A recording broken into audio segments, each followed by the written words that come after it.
समाज में कोई भी दो व्यक्ति एक जैसे नहीं होते। उनके बीच में व्याप्त विभेद के आधार पर यदि उनके साथ भिन्न व्यवहार किया जाए जिससे उनके जीवन अवसर भिन्न हो जाएं तो उसे सामाजिक असमानता कहते हैं। उदाहरण के लिए महिला एवं पुरुष प्राकृतिक रूप से भिन्न है, परंतु यदि इस प्राकृतिक विभेद के परिणाम स्वरूप महिलाओं एवं पुरुषों से अलग अलग व्यवहार किया जाए तो पुरुषों के जीवन अवसर को बेहतर बनाता हो तथा महिलाएं प्रतिकूल रूप से प्रभावित होती हो तो इस व्यवस्था को सामाजिक असमानता कहा जाता है। जब यह असमानता पीढ़ी दर पीढ़ी सुदृढ़ हो रही है तो सामाजिक विभिन्न स्तरों में बढ़ जाता है, जिसे सामाजिक स्तरीकरण कहते हैं। जाति व्यवस्था एक परिचय। जाति व्यवस्था से आशय उस सामाजिक स्तरीकरण से जिसके अंतर्गत जन्म आधारित पहचान जीवन अवसरों को प्रभावित करते हैं। मोस्ट इंपॉर्टेंट है, इसको फिर से सुनो। जाति व्यवस्था से आशय उस सामाजिक स्तरीकरण से है जिसके अंतर्गत जन्म आधारित पहचान जीवन अवसरों को प्रभावित करते हैं। यद्यपि इतिहासकारों में जाति व्यवस्था को लेकर अनेकों मत हैं, परंतु सबसे अधिक स्वीकृत मैक्समूलर के सिद्धांत को है। मैक्समूलर के अनुसार भारत में जाति व्यवस्था आर्यों के आगमन से प्रारंभ होती है। आर्य जो श्वेत वर्ण के थे, जब सप्त सैंधव क्षेत्र में स्थापित हुए तो समाज दो वर्णों किस वर्ण एवं श्वेत वर्णों में विभक्त हुआ। कास्ट शब्द वस्तुतः पुर्तगाल के कास्टा सबसे है जिसका आशय रंग होता है तथा कई इतिहासकारों में एक मत है कि वर्ग से होता है, मतलब कास्ट का आशय वर्ग से भी होता है, वर्ग से आशय भी रंग से है। जब इन आर्यों ने इस क्षेत्र विशेष में संतति जनन हेतु स्थानीय महिलाओं से विवाह किया तो परिणाम स्वरूप रंग आधारित वर्गीकरण अप्रासंगिक हो गए।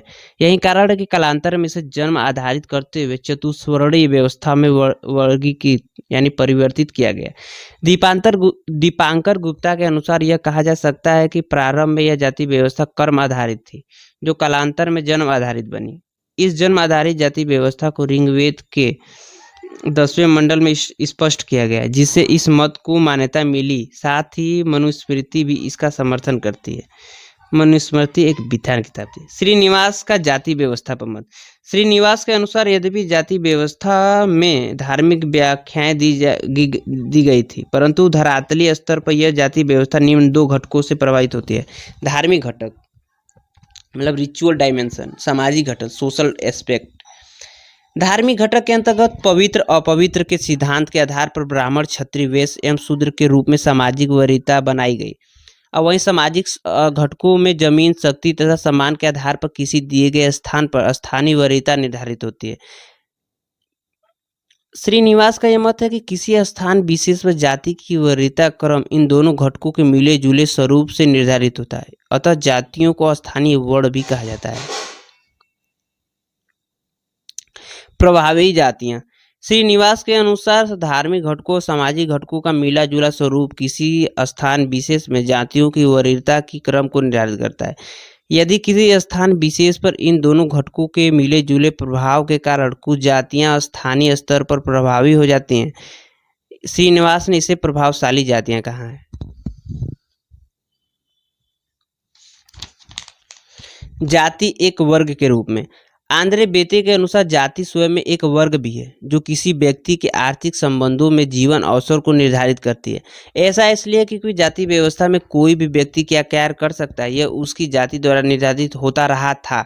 हालांकि 20वीं सदी में जाति आय का स्रोत निर्धारित करने का घटक नहीं रही, परंतु सफाई कर्मचारी आंदोलन के आंकड़े यह प्रदर्शित करते हैं कि अभी भी सफाई इत्यादि संदर्भों में मानव श्रम निर्धारित में जाति की भूमिका विद्यमान है। भारत में सामाजिक गतिशीलता से ऐसे किसी व्यक्ति या समूह का अपने वर्तमान सामाजिक स्तर से अन्य सामाजिक स्तरों की तरफ गमन से है। यह गतिशीलता निम्न दो प्रकार से हो सकती है। ऊर्ध्वाधर, जिसमें ऊर्ध्वगमन या अधोगमन हो सकता है, उदाहरण के लिए मजदूर की बेटी का IAS बनना।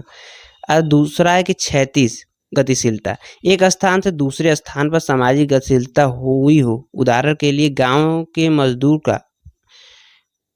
मजदूरी कर रहे व्यक्ति का शहर में मजदूरी करना।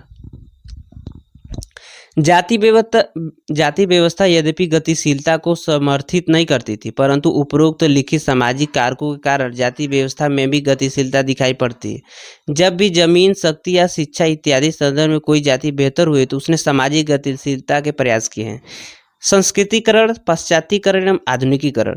श्रीनिवास के अनुसार संस्कृतिकरण से आशय उस प्रक्रिया से जिसके अंतर्गत निम्न जाति के लोग उच्च जाति की जीवन शैली का अनुसरण करते हुए सामाजिक गतिशीलता का प्रयास करते हैं। भारतीय इतिहास में निम्न जाति की महिलाओं द्वारा उच्च जाति की पुरुषों से विवाह कर संस्कृतिकरण के अनेकों उदाहरण मिलते हैं। वहीं दूसरी तरफ पाश्चात्यकरण से आशय पाश्चात्य देशों की जीवन शैली का अनुसरण करते हुए सामाजिक गतिशीलता के प्रयासों से है। श्रीनिवास के अनुसार ब्रिटिश उपनिवेशवाद के परिणाम स्वरूप एक सांस्कृतिक दास्ता ने इस पाश्चात्यकरण को तीव्र किया। वही आधुनिकीकरण से आशय वैज्ञानिक लोकतांत्रिक सोच से है, जिसके अंतर्गत वस्तुओं, प्रथाओं इत्यादि का सापेक्षिक विश्लेषण करते हुए सीखने से प्राचीन भारत में जाति व्यवस्था में संस्कृतिकरण आधारित गतिशीलता दिखाई पड़ती है, जो मध्यकालीन भारत में और त्वरित हुई। वहीं आधुनिक भारत में सांस्कृतिकरण एवं पाश्चात्यकरण दोनों के साक्ष्य मिलते हैं। 20वीं सदी में जाति व्यवस्था। यद्यपि ऐतिहासिक परिप्रेक्ष्य में जाति व्यवस्था के विरोध में किए गए सामाजिक प्रयास के उदाहरण मिलते हैं, सूफी आंदोलन, भक्ति आंदोलन, जैनवाद, बुद्धवाद इत्यादि, परंतु कमोवेश जाति एक व्यवस्था के रूप में बनी रही। परंतु 20वीं सदी के प्रारंभ में विभिन्न धार्मिक सामाजिक सुधारों के प्रयास स्वरूप एक नई राजनीतिक सोच तीव्र हो रही थी, जो सामाजिक असमानता को अस्वीकार करते हुए सामाजिक समता आधारित समाज की पक्षधर थी। इसके फलस्वरूप अस्पृश्यता संबंधी सामाजिक कुरीतियों पर प्रश्न उठाए गए, जिसने भविष्य में दलित प्रख्यान को बल दिया। दलित प्रख्यान से ऐसे सामाजिक पहचान की गरिमा हेतु संघर्ष होता है। अब अस्पृश्यता पर गांधी अंबेडकर के विचार। गांधी जी के अनुसार जाति व्यवस्था स्वयं में खराब नहीं है, क्योंकि किसी भी समाज में श्रम विभाजन एक नैसर्गिक प्रक्रिया है। वस्तुतः जाति व्यवस्था में व्यक्त बुराइयां धर्म में हुए भ्रष्टाचार के दुष्परिणाम स्वरूप है। यदि हमें जाति व्यवस्था में समानता लानी है तो प्रत्येक जाति द्वारा किए जा रहे कार्यों को सम्मानजनक रूप से देखना होगा। गांधी जी का यह मत था कि स्वच्छता किसी भी समाज के लिए स्वच्छता सबसे महत्वपूर्ण कार्य है तथा जो समाज इस कार्य को करता हो उसे हरिजन कहा जाना चाहिए। वहीं दूसरी तरफ अंबेडकर ने अपनी चर्चित पुस्तक द मार्जिनल मैन में दलितों के संदर्भ में यह कहा कि अस्पृश्यता एवं दलित समाज के निम्न जीवन स्तर का प्रमुख कारण राजनीतिक बहिष्करण है तथा जब तक इस समाज का राजनीतिक सशक्तिकरण नहीं होगा तब तक यह कुरीति समाप्त नहीं होगी। गांधी के विरुद्ध अंबेडकर का यह मानना था कि जाति व्यवस्था का ताना बाना ही असमानता पर आधारित है और जब तक इस जाति व्यवस्था को पूर्ण रूप से समाप्त नहीं किया जाएगा असमानता बनी रहेगी।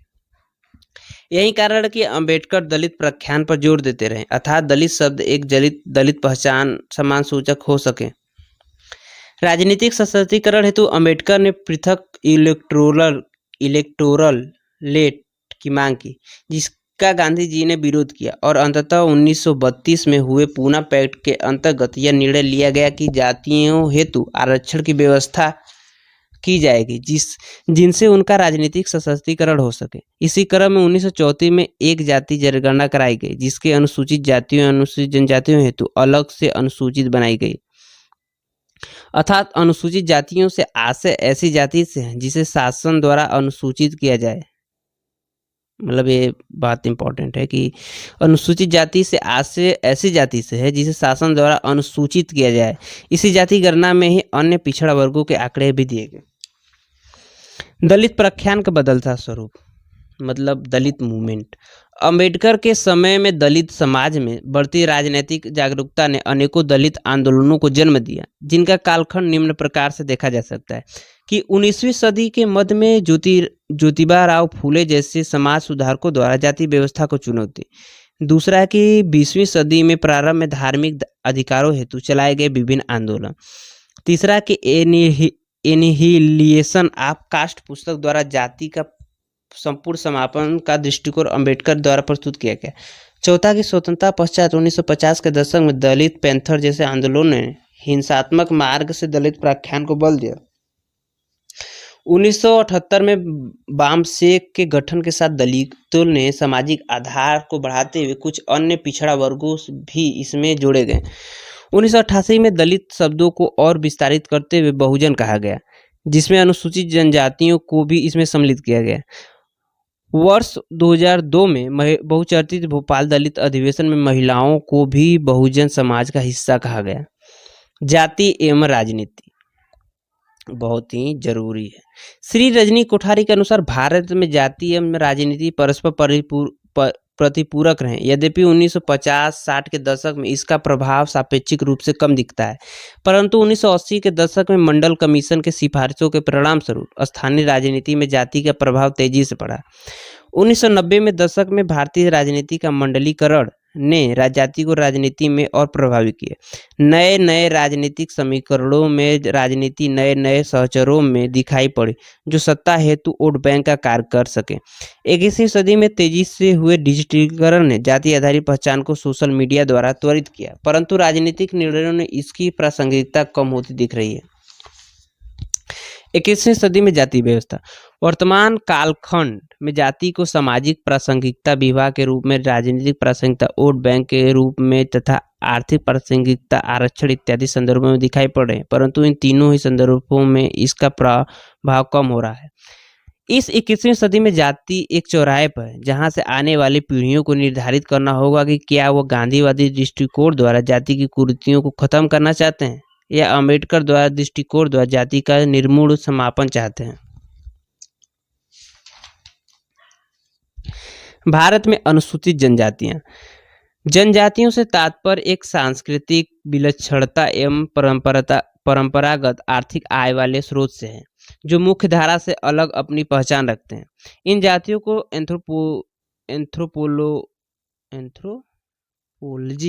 एंथ्रोपोलॉजी में निम्न दो दृष्टिकोण से देखा जा सकता है। आर्थिक परिप्रेक्ष्य में, जहां पर इन जातियों को परंपरागत आय के स्रोत वाले जैसे सूक्ष्म कृषि, चरवाहा इत्यादि के स्वरूप में देखा जाता है। आर्थिक पक्ष में इन जनजातियों में पूंजी की परिकल्पना नहीं दिखाई देती। दूसरा है कि वहीं दूसरी तरफ सामाजिक दृष्टिकोण में जनजातियां समूह को उसकी सांस्कृतिक विलक्षणता के आधार पर देखा जाता है। अनुसूचित जनजातियों से आशय उन जनजातियों से है जो 1934 की जाति जनगणना में अनुसूचित की गई तथा संविधान के आर्टिकल 242 में संदर्भित है। वर्तमान में भारत की कुल जनसंख्या का 8.6% अनुसूचित जनजातियों का है तथा वर्तमान में 707 जनजातियां अनुसूचित हैं।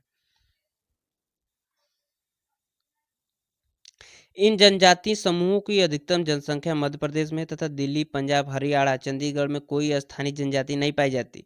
राज्य की जनसंख्या के सापेक्ष जनजातीय प्रतिशतता में मिजोरम का प्रथम स्थान है। इन 705 जनजाति समूहों में 75 जनजाति समूहों को आदिम जनजाति कहते हैं।